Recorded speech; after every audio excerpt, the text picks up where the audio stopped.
จ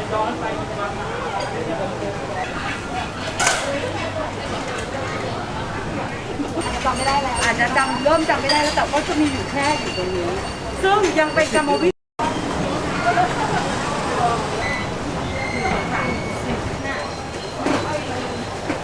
로드메이 바이바이 I love you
แต่ที่ว่าอร่อยที่สุดแบบไม่พอสะอาดเลยอร่อยที่สุด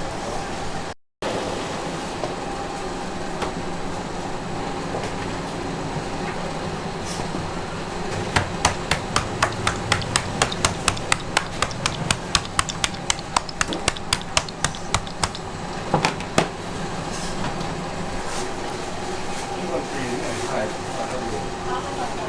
เขาเรียกว่า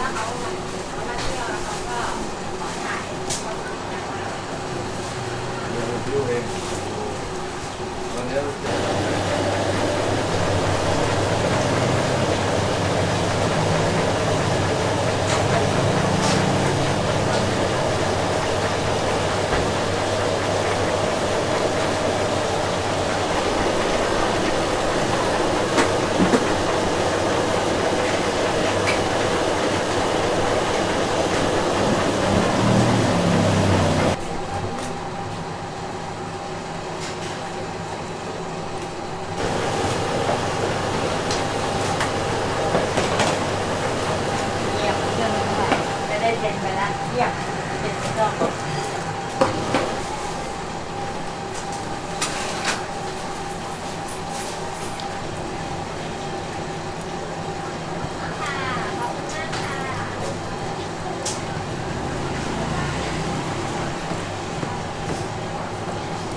ตอนนี้จัดใช่สิ่งเดียว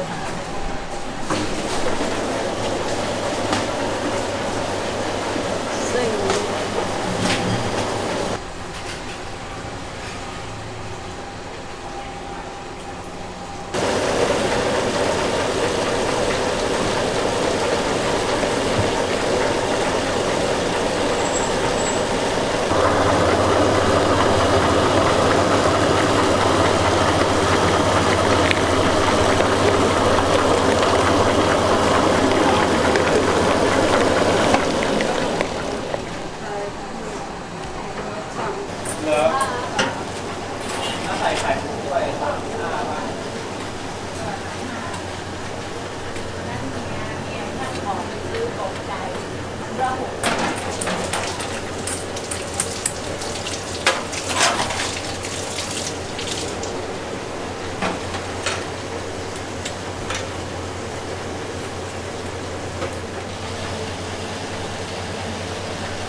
ตัวเล็กดูในรูปใหญ่ตัวไม่ชอบไม่ออกใช่ใช่ใช่นั่นแหละรถแห่ก็ยังเหมือนเดิมไส้ก็แพงที่ตั้ง5,000 3,000ไส้แพงมากไส้มาจากนู่นไงมาจากเมืองนอกแก่จ๋าประชาชนแย่นะรัฐบาลอะไรอย่างเงี้ยนะใช้คนละครึ่งได้เหรอไม่ได้อันนี้เต้าหู้ใช้คนละครึ่งได้นะเขาไม่รู้แต่เราไม่ได้มีค่ะน่าจะทำน่าที่ไม่ได้ทำกินไปแพงไปอยู่ไม่แพงตอนนี้เห็นแฟนต้องไปร้านนู่นเยาวราช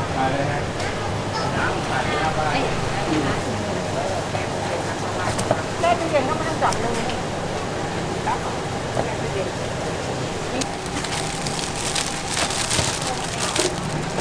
โอเค หยอง3 ขีด เป็นยาติดแก้วเหมือนกันใช่ไหมคะ ใช่สีเขียวหมดเลย ก็เป็น385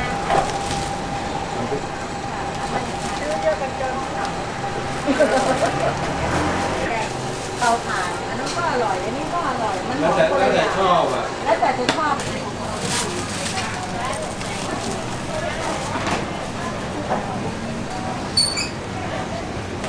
เขากินตับนานแล้วจำไม่ได้แล้วอาจจะเริ่มจำไม่ได้แล้วแต่ก็จะมีอยู่แค่อยู่ตรงนี้